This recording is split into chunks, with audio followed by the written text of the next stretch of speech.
જો એક તો આપણે સમરણ ભક્તિનું તો વર્ણન કર્યું, પણ એ બધામાં પહેલી ભક્તિ તો ખરેખર શ્રવણ છે. જે પરીક્ષતે શાસ્ત્રીમાં પ્રભુ પ્રાપ્તિ કરી. સાંભળો, સાંભળ્યા વગર જગતમાં કાંઈ બને જ નહીં.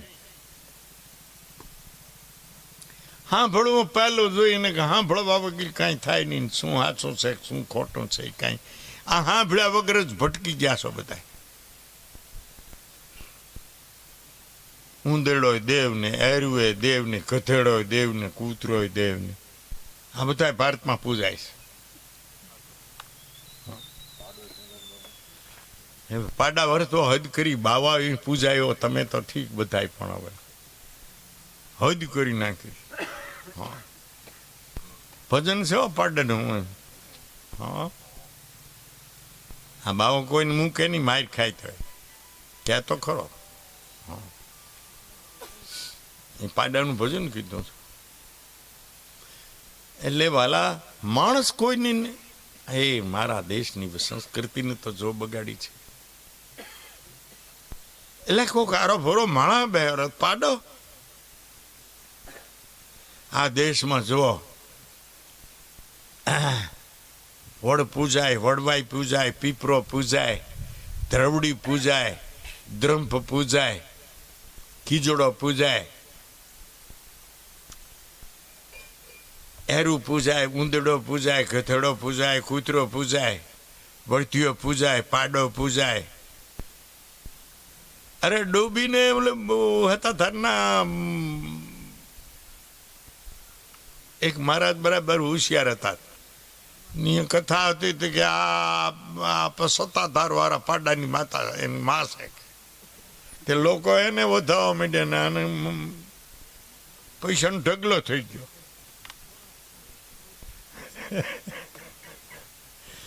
ડોબાને પૂછે ભાઈ સાહેબ માણાને નહીં.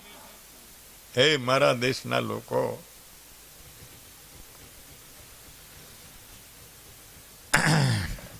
આ સંતોષીમાં ક્યાંય જન્મી જ નથી,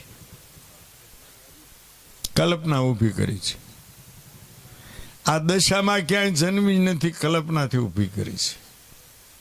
જયા ગૌરી, મંગળા ગરવી, મેલોડીએ જન્મી નથી, કલ્પનાથી ઊભી કરી છે. એક વર્ષે સામુદાયે મેલ ઉતાર્યો ને એની બનાવી હતી. કેટલા દી નીનાયા હોય તો એ મેલ એટલો બધો છે.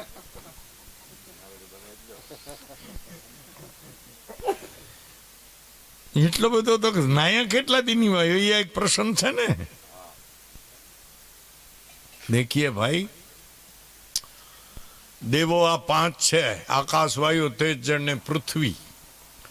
અને અહીંયાનું મૂળ છે પ્રકૃતિ. એ દેવી હાસે એ આ બધી જગત એમાંથી પેદા થાય છે, પ્રકૃતિમાંથી. બીજી રીતે આપણે આમ અસ્તુલમાં એને માયા કહેતા છીએ.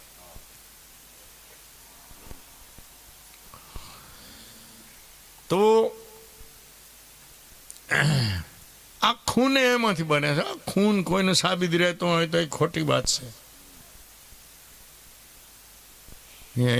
કોઈ બી હો, લાંબો નહીં જાઉં, ખૂન એક ન રહે કોઈને.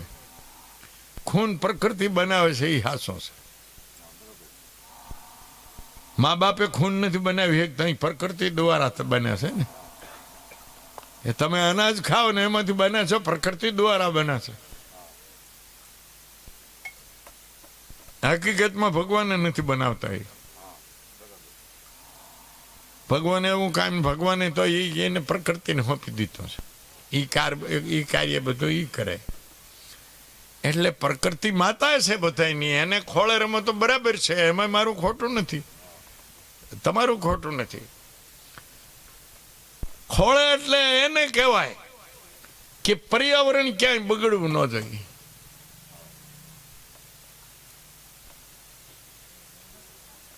તો તમે માતાજીને સાનુકૂળ છો.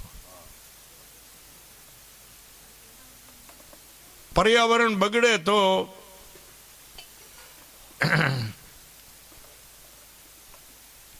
વાવાઝોડું થાય,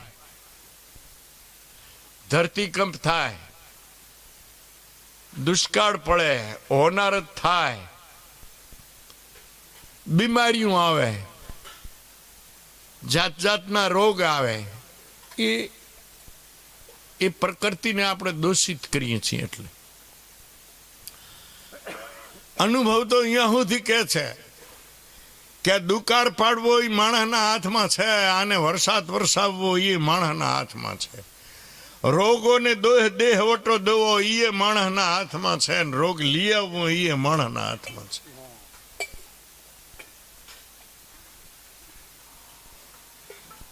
આજે કાલની વાત છે. રાજાશાહી મને બરાબર સાંભળે છે. રાજાશાહીમાં મચ્છર માણસોને ઘણા કેળતા, અને ભાદરવામાં ખરેખર તાવે માણસોને આવતા, પણ અમે તો કઈ સાંભળ્યું નહીં કે ભાઈ આ મલેરિયામાં મરી ગયો માણસ.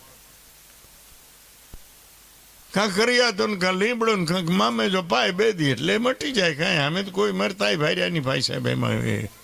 હા, આટલા યજ્ઞ હવે ને નથી થતા. હવે તો ગામો ગામ થાય, થોડા મોટા નાના મોટા.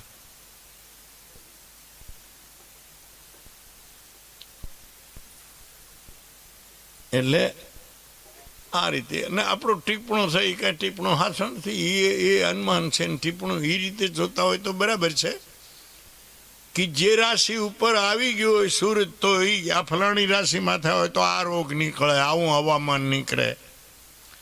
ફલાણી રાશિ માથે હોય તો આવું નીકળે, વાવાઝોડું થાય, ધરતીકંપ થાય, એવું ખરું.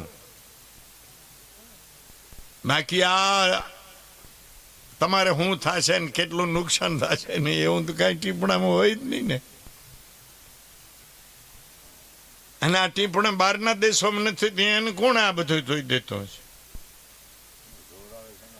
હે માતાજીઓને કાંઈ એ તો કાંઈ થાય પાથરું ડોક્ટર કને જાય ને એ મટાડી દે ડોક્ટર.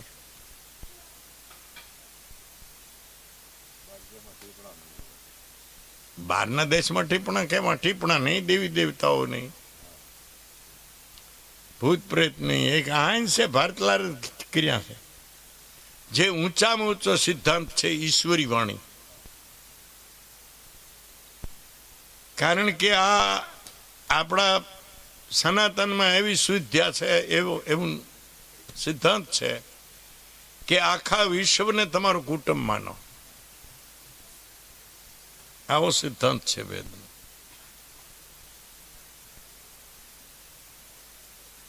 એક ઈશ્વર સિવાય, ઈશ્વર સિવાય કોઈને પૂજવાય નહીં. ઈશ્વર સિવાય બીજે પૂજે બીજાની બધાય નાસ્તિક. ઈશ્વરને કાંઈ જો માંગીને પૂજે તો એ નાસ્તિક. એટલે નરસિંહે કીધું કે હરિના જન તો મુક્તિ ન માંગે, માંગે જન્મ જન્મ. તું મને જન્મ દે, માણસ બને એટલે હું તારી ભક્તિ કરું, મારે કાંઈ જોતું નથી. એટલે ભગવાન કને માંગવાનું ન હોય, વિશ્વાસ રાખવાનો હોય. આ ગીતામાં વર્ણન છે.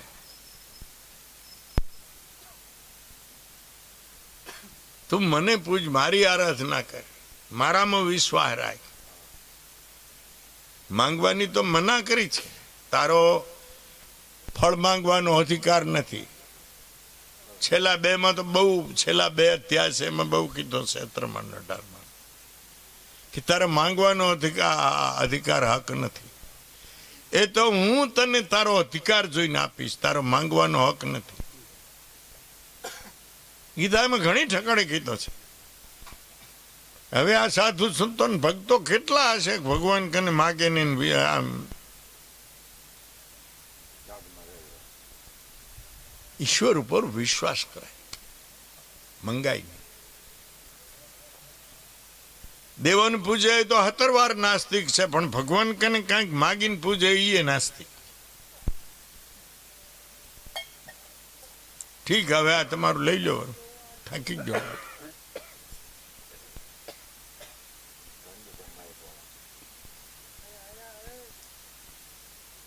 આ તો તમે બધા હતા તો હું હિંમતમાં આવી ગયો ને કે મને તકલીફ ઘણી છે વાલે. હું અવાજમાં કાંઈ દેખાવા નહીં દઉં એટલે તમે કાંઈ માનો તો નહીં આવે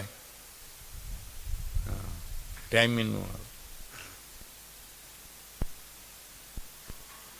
તમે જોઈ આવો બીજા આશ્રમમાં જાજો, ટાઈમ સિવાય જવાય નહીં.